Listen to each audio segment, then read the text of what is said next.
La squadra veneta è aiutata dai veneti in giro per il mondo, ma anche da personaggi inimmaginabili per noi. Penso a Angelina Jolie, che ha assolutamente dato la sua disponibilità per una raccolta fondi.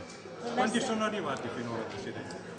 Beh, abbiamo circa 1.400.000 euro per la raccolta con l'SMS 45501, il numero di SMS che dà 2 euro ad ogni SMS, e poi 182.000 euro versati direttamente nel conto dell'alluvione della regione dai cittadini di tutta Italia. C'è una rivista che racconta per immagini quello che è successo. Sì, è questa rivista la volontà di ricordare che magari dare un CD, un supporto informatico, magari mandare una relazione non è così efficace come mostrare immagini come queste. Guardate, questo è il centro di Vicenza totalmente allagato e questi sono gli esiti dell'alluvione. Questo andrà nelle case di tutti gli italiani?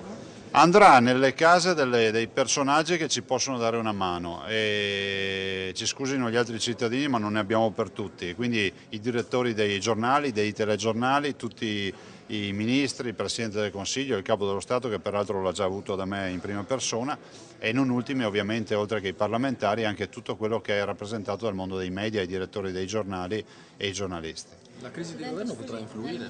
Nell'ordinanza c'è questo termine dei 45 giorni, ma al di là dei 45 giorni che cosa succede se non dovessimo riuscire a coordinare tutto? Beh, dobbiamo farcela, il se noi non lo possiamo preventivare, visto considerato che abbiamo 550.000 veneti che hanno conosciuto i postumi dell'alluvione, dei quali 94.000 sono titolari di imprese. Noi cercheremo di rispettare i tempi e di dare risposte in tempi celeri, anche sul fronte delle anticipazioni.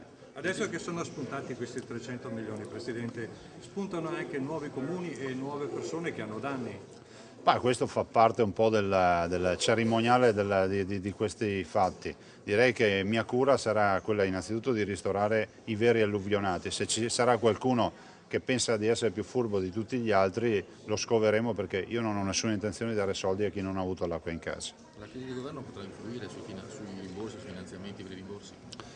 Diciamo che questi finanziamenti sono certi, sono già deliberati e sono risorse fresche che il commissario, cioè il sottoscritto, ha a disposizione. Per i futuri finanziamenti, ovviamente, avendo un nuovo interlocutore, avremo la necessità di parlare con delle persone nuove se non ci dovesse essere più il governo, e di questo si renderà responsabile chi magari mette in crisi il governo. Presidente, fra poco è pronto anche il vademecum, c'è molta incertezza tra chi vuole richiedere rimborsi.